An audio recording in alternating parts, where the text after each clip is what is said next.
الو، الو، مركز الشرطة. الحقوني، الحقوني، هتقتلني، قتلت كل زمايلي، اكيد هتقتلني انا كمان، ما فاضلش الا انا. اهي، اهي قدامي اهي. هي مين دي يا فندم؟ ليزا، ليزا العروسة. انا الضابط جمال. دي اخر مكالمة تلقيناها من بنت كانت بتتكلم بصوت مهزوز وخايف، وحاولت اعرف منها اي تفاصيل عن العنوان اللي كانت موجودة فيه، لكن للاسف ملحقتش، والخط قفل معاها بسرعة جدا. وصراحة افتكرت انها بنت بتتسلى او بتلعب، عروسة ايه بس اللي هتقتلها. لكن للاسف بعد المكالمة دي بنص ساعة اتبلغنا بجريمة قتل لبنت في بداية العشرينات من عمرها، في تانية جامعة كلية الإعلام، اسمها هند. عرفنا فيما بعد إنها كانت بتشتغل يوتيوبر وليها قناة على اليوتيوب بجانب الجامعة بتاعتها. كانت قاعدة في أوضتها وفجأة سمع الأهل صرخة من أوضة البنت، فجريوا عليها لقوها مقتولة بطريقة بشعة وموجودة على سريرها. المهم على طول اتجهنا للمكان اللي اتبلغنا عنه علشان نشوف ايه الموضوع. دخلنا لقينا باب الشقة مفتوح، والأب والأم في صدمة كبيرة جدا لدرجة إننا معرفناش نتكلم معاهم. كان موجود بنت في الصالة، الظاهر إنها أختها، كان باين عليها ملامح الحزن والصدمة، بس كانت متماسكة عن الأب والأم. فسألناها فين القتيلة، شاورت على أوضتها من غير ما تتكلم. فدخلنا واتصدمنا من أغرب جثة ممكن أي حد يشوفها في حياته. بنت على سرير، راسها واقع على دراعها بطريقة غريبة، واضح إن فقرات رقبتها مكسورة بالكامل، ووشها عليه ملامح الرعب بسبب إن عينيها كانت بتبرق وبقها مفتوح على آخره.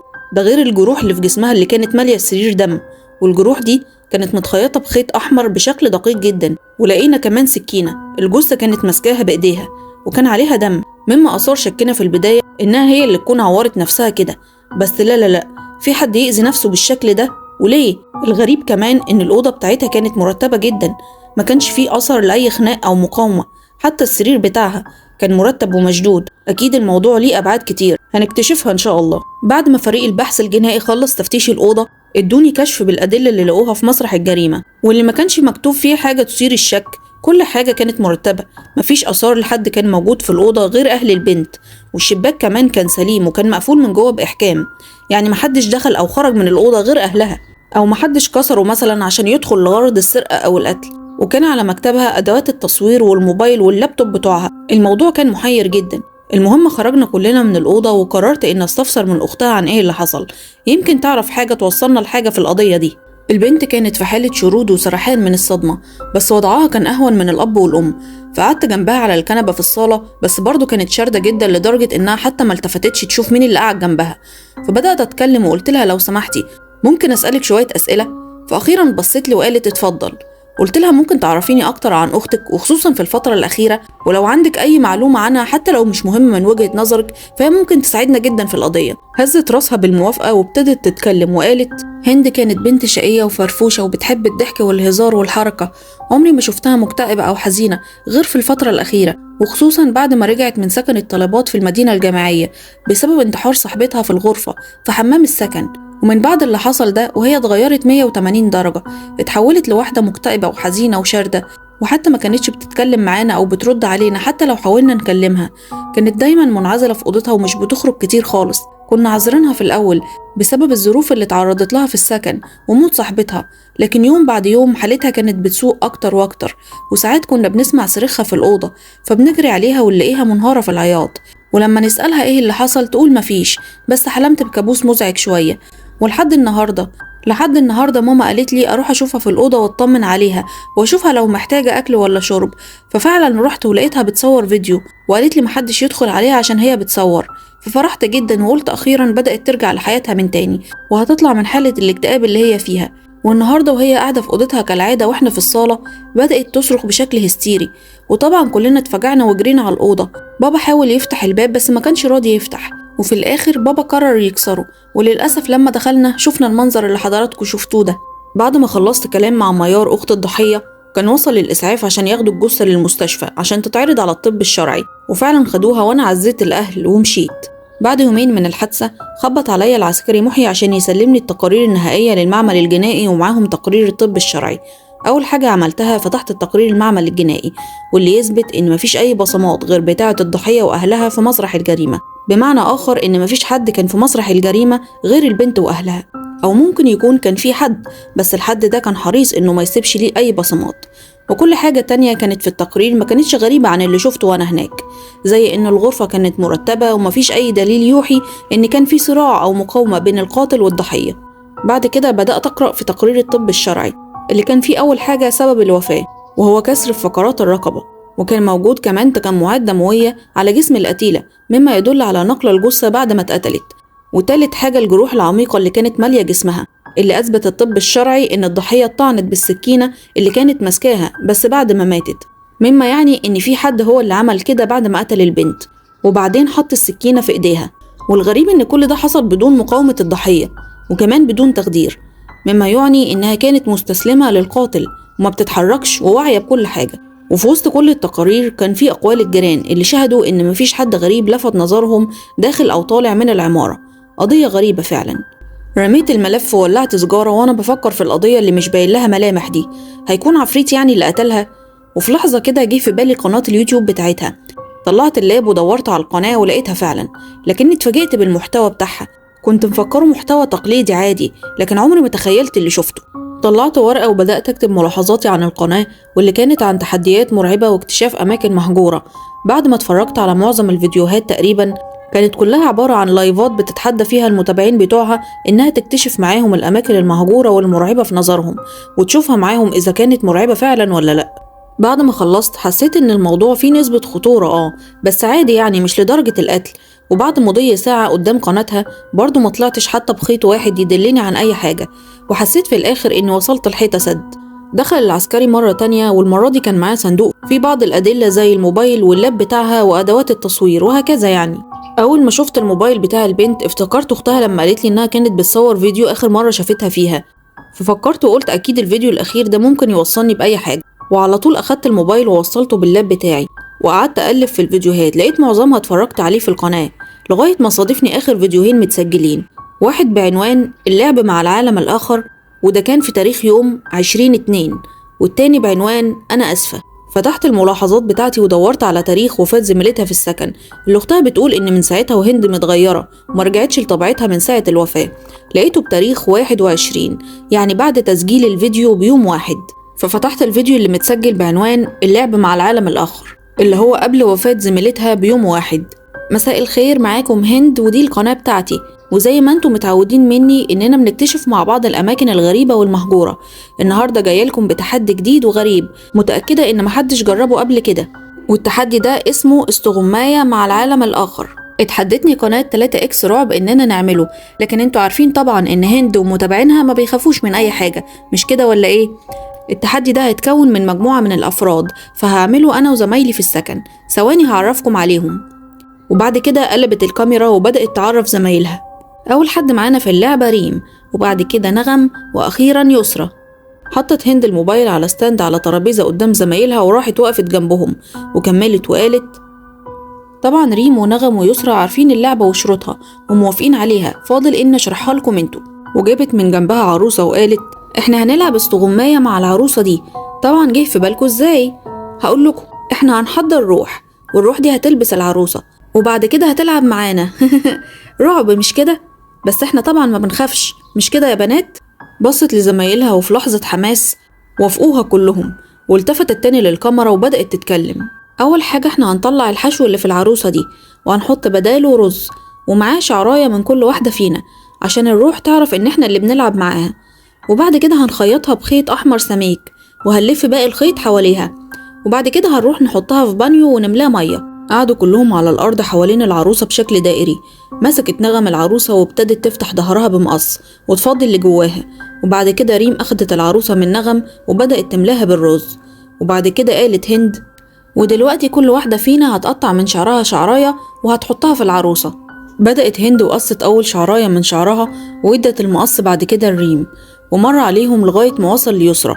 ساعتها قامت هند ونغم عشان يدوروا على خيط يخيطوا بيه القطع اللي في ظهر العروسة، وكان موجود بس ريم ويسرى اللي كانت ماسكة المقص بإيد وطرف شعرها في الإيد التانية، وكان باين عليها التردد والخوف. وعينيها بعد كده جت على إيد ريم اللي كان فيها التوكة بتاعت شعرها لما فكته استعدادا لقطع الشعراية، ونطقت وقالت لها بقولك يا ريم هاتي التوكة اللي في إيدك دي أما لم بيها شعري وبقى هاتيلك انتي واحدة تانية أحسن شعري هايش. ومن غير تفكير كتير ادت ريم التوكة ليسرى وقامت على طول علشان تشوف باقي البنات راحوا فين. وهنا بعد ما اتأكدت يسرا إن ريم مشيت، أخدت شعرة من التوكة بتاعتها وحطتها في العروسة بدل شعرها، وبعد كده ربطت شعرها بالتوكة زي ما قالت لريم. وبتبص لقيتهم جم ومعاهم الخيط الأحمر. ادت هند ليسرا الخيط عشان تخيط العروسة، وفعلا يسرا عملت كده ولفت باقي الخيط عليها، وقاموا كلهم متجهين للحمام. مسكت هند الموبايل وبدأت تشرح باقي الخطوات. ودلوقتي هنحط العروسة في البانيو اللي مليان مية ده، وهنقول كلمات تحضير الروح. وقفوا جنب بعض وبدأوا يقولوا كلمات تحضير الروح اللي حفظوها سوا. وبعد ما خلصوا بصت لهم هند وقالت: ودلوقتي لازم نديها اسم، هتسموها ايه؟ ردت نغم وقالت: ليزا، هنسميها ليزا، ايه رأيك يا هند؟ فوافقت هند. وبعد كده بصوا كلهم للعروسة وقالوا: دلوقتي دورنا ندور عليك يا ليزا. قالوها 3 مرات، وبعد كده ادت هند ريم الموبايل وخرجت. وبعد شوية رجعت بكتاب واخدت الموبايل من ريم وقالت: وعشان نصعب التحدي شوية فكان لازم الكتاب ده يبقى موجود معانا. كتاب سحر جبته من مكتبة الكتب المستعملة، فيه أقسام كتير من ضمنها قسم تحضير الأرواح. قررت أقراه معاكم عشان الموضوع يبقى مرعب أكتر. وقالت بحماس: ها جاهزين؟ قربت هند من البانيو وبدأت تقرا بصوت واطي، وباقي البنات كانوا واقفين وراها بيصوروها بحماس، وكلهم كانوا متحمسين ما عدا بس واحدة منهم، يسرا. يسرا هي الوحيدة اللي كان باين عليها القلق والرعب من اللي بيحصل، بس كانت مكملة معاهم برضو، يمكن عشان ما تبانش جبانة قدامهم. خلصت هند واخدت الموبايل وقالت: دلوقتي نغم هتجيب سكينة وهتشك بيها العروسة كنوع من الاستفزاز للروح عشان بعد كده تلعب معانا. راحت نغم وجابت السكينة وغرزتها في العروسة بقوة، فزعقت فيها ريم وقالت لها: ايه ده يا بنتي، قوانين اللعبة بتقول شكة بسيطة مش بالشكل اللي عملتيه ده. ردت نغم وقالت: مش مهم بقى، اهو ده اللي حصل، مش هيحصل حاجة يعني. فاتدخلت هند وقالت: مش مهم، اهدوا، المهم ان اللعبة كده بدأت، والمفروض ليزا تدور علينا. كل واحدة تمسك كوباية المية بملح بتاعتها وتاخد منها بق، بس من غير ما تبلعوا، كحماية ليها من العروسة. وبعد كده استخبوا كلكم.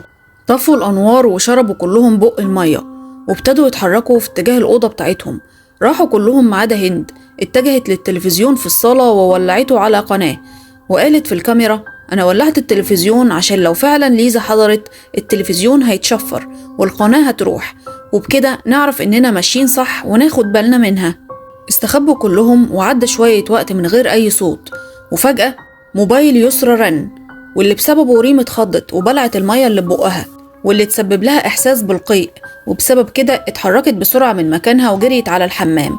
حاول الباقي يمنعها، لكن بسبب المية اللي ببق كل واحد منهم والضلمة معرفوش. ثواني معدودة بعد خروج ريم للحمام سمعوا البنات صرخة ريم جاية من الصالة، فخرجوا كلهم لقوا ريم واقفة قدام مشرفة السكن. خبت هند الموبايل ورا ظهرها، وأما الباقي بصوا لبعض وانفجروا كلهم في الضحك، اللي قطع صوت ضحكهم المشرفة وهي بتقول: بس يا بت انت وهي، انتوا لسه صاحيين؟ بتعملوا ايه اللي مصحيكوا للوقت ده؟ يلا خشوا ناموا، مش وراكوا كليات بكرة؟ ردت ريم وقالت: اصل احنا كنا قاعدين بنتفرج على فيلم رعب وكنا بنهزر مع بعض بس. كملت المشرفة وقالت: طيب خلاص، يلا قفلوا السهرة على كده وادخلوا ناموا، وراكم محاضرات بكرة يا اختي انت وهي. فضلوا متماسكين لغاية ما المشرفة مشيت وانفجروا كلهم في الضحك. نغم قالت: يا لهوي، كنت هموت من الخضة.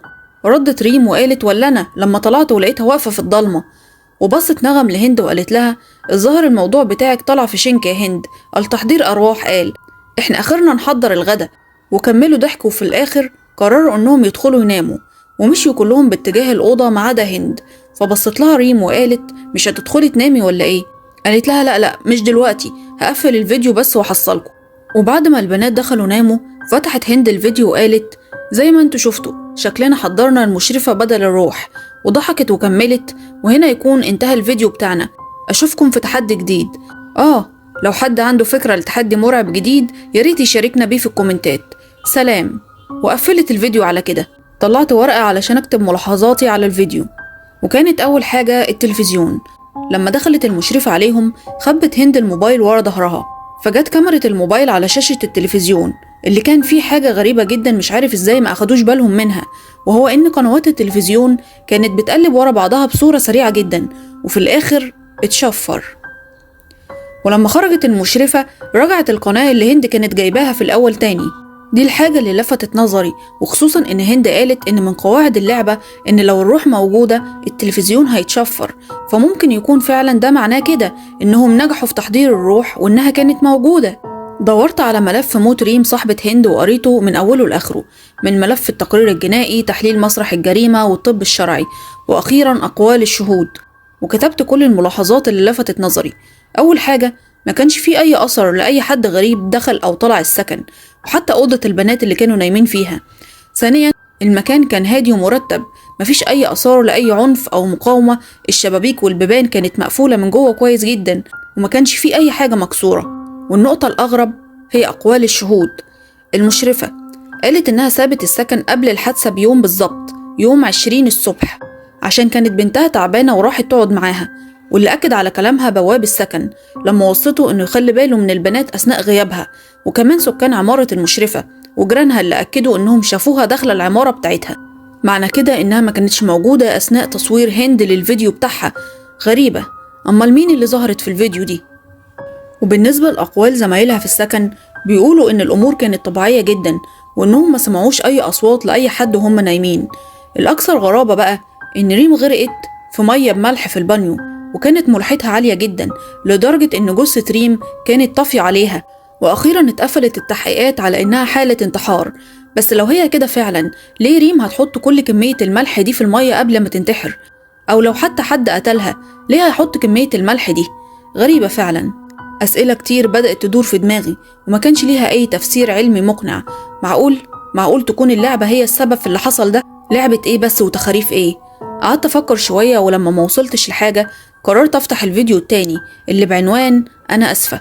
فتحته وكانت هند قاعدة على مكتب وقدامها الكاميرا، وعلى ملامحها الخوف أو الحزن مش عارف، عينيها كان فيها دموع كتير، وبدأت تتكلم وتقول: أنا هند ودي قناتي. اللي ما يعرفنيش، أنا بعمل فيديوهات عن الأماكن الغريبة والمهجورة، وساعات بعمل تحديات مرعبة مع بعض القنوات الأخرى، وبسجلها مع متابعيني لايف. للأسف ده هيكون آخر فيديو هعمله معاكم، وبعد كده همسح القناة. في الأول كانت القناة وتحدياتها حاجة مسلية بالنسبة لي، لكن كنت فاكرة إن الموضوع مجرد لعب وبس، لكنه قلب بجد في الآخر، وتسبب في موت صحابي، ويمكن موتي أنا كمان. ما قدرتش تكمل في وسط الكلام وانفجرت في العياط، وبعد كده حاولت تتكلم ما بين الدموع وكملت وقالت: أيوة، أنا السبب إني قتلت صحابي، قتلتهم بغبائي وهوسي بالتحديات المرعبة. الموضوع بدأ بعد ما صاحب قناة تانية تحداني إني ألعب لعبة استغماية مع عروسة مسكونة، وأنا للأسف قبلت التحدي من غير حتى ما أفكر فيه، من غير حتى ما أقرأ عن أصل اللعبة أو إيه قوانينها أو إيه مخاطرها. سلمت بالقواعد والقوانين اللي قال لي عليها، وقررت إن ألعب كنوع من التجديد يعني. اقترحت على أصحابي الدخول في اللعبة لزيادة الحماس وجذب المشاهدين. كنت أنانية، ما فكرتش إنها ممكن تكون خطر عليهم أو حتى عليا. ما كنتش بفكر في حد غير نفسي وفي قناتي وإزاي أكبرها وبس. وفعلا قلت لأصحابي على كل حاجة، وعلى القوانين اللي أخدتها من الشخص اللي اتحداني، وحفظت أنا وهم كلمات تحضير الروح اللي هتلبس العروس وهتلعب معانا. بدأنا اللعبة، وفيديو التحدي اتصور فعلا، بس أنا مش هنزله عشان محدش يعمل زيي. ملخص اللي حصل إن محدش ينفع يجرب أي حاجة يا جماعة زي دي، لا يلعب مع أرواح ولا عفاريت، وخصوصا كمان إنه يلعب غلط ويخترق قواعد كتير. وده للأسف عرفته متأخر، عرفته لما ريم ماتت. كان لازم أنبه الباقيين إننا بعد ما خلصنا اللعبة أنا ما لقيتش العروسة. دورت عليها كتير بس ما لقيتهاش، لكني ما قلتش لحد عشان ما يخافوش. فكرت إن ممكن يكون حد من البنات خدها وشالها. ما أدركتش حجم المصيبة اللي احنا فيها غير تاني يوم، لما صحيت على صريخ وصويت صحابي قدام جثة ريم طافية على وش البانيو. ما كناش مستوعبين يعني إيه ريم ماتت ومين اللي عمل كده. البوليس قال إنها عملية انتحار، بس أنا وصحابي الوحيدين اللي كنا عارفين إنها مش كده. ريم ما انتحرتش، ريم اتقتلت. كلنا كنا شاكين في العروسة بس محدش اتكلم. بعد الحادثة بتاعت ريم دخلت علشان أقرأ الرسالة تاني اللي صاحب القناة عمل التحدي معايا فيها، بس ما لقيتش حاجة ولا لقيت ليها أي أثر، لا هي ولا الرسالة، أكيد مسحها. فاضطريت أدخل أدور على أصل اللعبة بنفسي، وكانت الكارثة لما قريت قواعد اللعبة واكتشفت إننا عملنا كل حاجة عكس القواعد اللي كانت المفروض تتعمل. تقريبا ما كانش فيه ولا قاعدة واحدة ما اخترقناهاش. وبكده اتأكدت إن اللي عمل معايا التحدي وبعتلي قواعد اللعبة اللي أمشي عليها كان قاصد إنه يضرني، بس الحق مش عليه. أنا اللي غبية إني سمعت كلامه وعمياني في حاجة خطر زي دي، وحاجة ما عنديش علم بيها. كان لازم أدخل وأتأكد بنفسي وأشوف مدى خطورة اللي هنعمله. بعد موت ريم كلنا سيبنا السكن ورجعت كل واحدة المحافظة بتاعتها، فوسيلة التواصل اللي كانت بينا وقتها كانت التليفونات. فبعد ما قريت قواعد اللعبة وفهمت إيه اللي حصل، فعرفت إن كل واحدة فينا هتتعاقب بنفس الطريقة اللي اخترقت بيها قواعد اللعبة. أول واحدة كلمتها كانت نغم، كلمتها علشان أقول لها تاخد بالها، بس للأسف ملحقتهاش. عرفت من أخوها الصغير إنهم لقوها مقتولة في أوضتها من غير ما حد يحس بيها. كلمت يسرا وكنت مفكرة إنها الوحيدة اللي مخترقتش قواعد اللعبة، لكن للأسف اتفاجئت بالكارثة اللي عملتها، وهي إنها حطت شعر ريم بدل الشعرة بتاعتها لأنها كانت خايفة. أدركنا ساعتها إننا كده كده ميتين، الموضوع مجرد مسألة وقت، وكل واحدة هيجي عليها الدور لا محالة. وفعلا ما عداش يومين وسمعت عن خبر وفاة يسرا. ريم بلعت المية اللي ببقها، عشان كده ماتت غرقانة في مية بملح. ونغم غرزت السكينة كاستفزاز للروح عشان تلعب معانا، وكان المفروض تشكها شكة صغيرة بدبوس مثلا أو شوكة، وكان ممنوع منعا باتا استخدام أي آلة حادة زي السكينة. فماتت نغم ب50 طعنة سكينة في جميع أنحاء جسمها. وأما يسرا فمحطتش شعرها وحطت شعر ريم بداله، فماتت بسكتة قلبية لسبب غير معروف. وكان في كدمات زرقاء كتير في جسمها، وشعرها كان متقطع لدرجة إن كان في فراغات كتير في شعر راسها. أما أنا بقى فاخترقت أكبر قاعدة في اللعبة، وهي إني أصلا ما كانش ينفع ألعبها مع حد، قاعدة اللعبة الرئيسية، وهي إن الشخص بس هو الوحيد اللي لازم يلعبها مع الروح. بس أنا ما عملتش كده، أنا لعبتها مع 3 صحابي. لا وكمان استخدمت كتاب سحر عندي وقريت منه تعويذة بجانب التعويذة بتاعة اللعبة عشان أقوي التحدي. مش بقولكوا غبية؟ ويا ريت على كده وبس. اللي عرفته بعد كده إن الروح اتجسدت في هيئة المشرفة ودخلتنا ننام من غير ما نصرفها، ودي كانت أكبر غلطة وأكبر قاعدة اخترقناها. أنا حاليا مستنية دوري، كل صحابي اتقتلوا بأبشع الطرق، ما فضلش غيري. أكيد الروح مش هتسيبني، فلو وصل لكم خبر موتي ما تتفاجئوش وما تزعلوش، عشان أنا اللي عملت فيهم وفي نفسي كده. أنا أسفة يا ريم، أسفة يا نغم، أسفة يا يسرا. أتمنى إنكم تسامحوني وتدعولي بالرحمة. ونصيحتي الأخيرة، محدش يغلط نفس غلطتي ويجري ورا عوالم إحنا ما نعرفهاش وملناش علم بيها ولا نعرف مدى خطورتها. فضولي الطايش وهوسي باللايكات وتكبير قناتي دفعني لطرق ما كانش المفروض أمشي فيها ولا حتى خطوة واحدة، وثقتي في ناس غير أهل للثقة دمرني ودمر اللي حواليا. أتمنى إنكم تسامحوني، وأتمنى إن صحابي كمان يسامحوني. سلام. خلصت هند الكلام وقامت من على الكرسي اللي قدام المكتب، وبعد كده قفلت الفيديو. لفت نظري حاجة في آخر 5 ثواني من الفيديو، عروسة على سرير هند. لما هند قامت من على الكرسي كانت موجودة، كانت مقتولة. أيوة، العروسة كانت مقتولة على السرير بنفس الشكل اللي كانت عليه هند لما ماتت، قاعدة على السرير، راسها مكسور ونازل على كتفها، سكينة في إيديها وجروح في كل أجزاء جسمها ومتخيطة بخيط أحمر سميك. وهنا تكون انتهت قصتنا، وأتمنى تكون عجبتكم، وأشوفكم في قصة جديدة مع إسراء زهران.